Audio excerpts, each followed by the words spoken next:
یہ بتائیے گا کہ اختلافات جماعت میں نظر آ رہے تھے. پہلے دانیال عزیز صاحب نے بہت ہم کہہ سکتے ہیں خطرناک قسم کے انٹرویوز دیے. انہوں نے نہ صرف اسحاق ڈار صاحب پہ تنقید کی، احسن اقبال صاحب پہ تنقید کی، مریم اورنگزیب صاحبہ پہ تنقید کی. اب زبیر صاحب کا بھی انٹرویو آیا اور انہوں نے اسحاق ڈار صاحب پہ بہت سنجیدہ الزامات لگائے ہیں. سر وہ کہہ رہے ہیں کہ پی آئی اے کی، ڈسکوز کی، سٹیل ملز کی جو پرائیویٹائزیشن تھی وہ ہو جاتی اگر اسحاق ڈار صاحب اس کو روکتے نہیں. سر کیا چکر ہے؟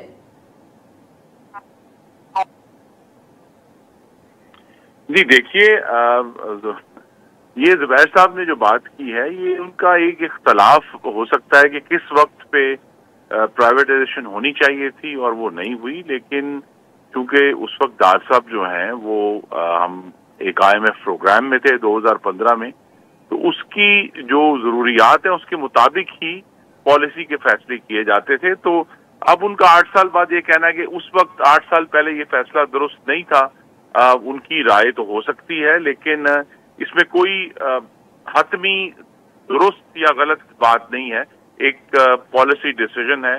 دوسرا جو پارٹی کے اندر کے اختلافات ہیں، دیکھیں ٹکٹوں کا معاملہ ہمیشہ اختلافات کو جنم دیتا ہے، جہاں اب جبکہ خاص طور پہ 2018 کے مقابلے میں بہت سارے حلقوں میں 2023 میں نئی حلقہ بندیاں ہوئی ہیں، جس میں جو حد بندیاں تھیں وہ اب کافی گڈ مڈ ہوئی ہیں آپس میں، اور وہاں پھر ایشوز کریٹ ہوئے.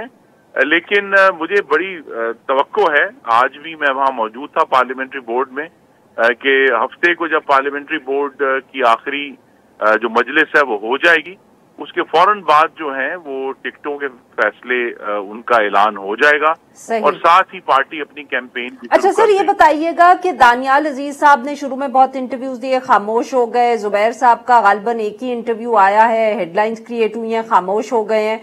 تو سر کیا ہم یہ سمجھیں کہ اب یہ دونوں جو صاحب ہیں ان کی جو بھی شکایات تھیں، یا جیسے آپ کہہ رہے ہیں کہ یہ ان کا اوپینین ہے، وہ ایڈریس کر لیا ہے جماعت نے مسئلوں کو؟ All is well now with these two gentlemen? جی دیکھیے، زبیر صاحب نے تو اپنی ایک رائے دی ہے 8 سال پہلے کے واقعات کے بارے میں، اور وہ ان کی رائے اپنی جگہ پر کھڑی ہے کہ اس وقت ان کے خیال میں جب وہ سر آپ بھی ان کیبنٹ میٹنگز میں شامل تھے؟ may I ask؟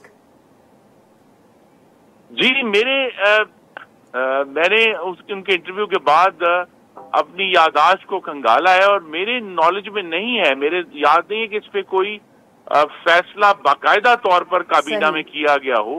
بہت سارے فیصلے جو ہیں وہ کابینہ میں آنے سے پہلے ہی روک دیے جاتے ہیں کہ یہ معاملہ کیبنٹ تک نہیں جائے گا. لیکن آئی ڈونٹ ریکال کہ کیبنٹ کے سامنے یہ فیصلہ باقاعدہ طور پہ کابینہ نے کہا ہو کہ ہم نے پرائیویٹائزیشن نہیں کرنی.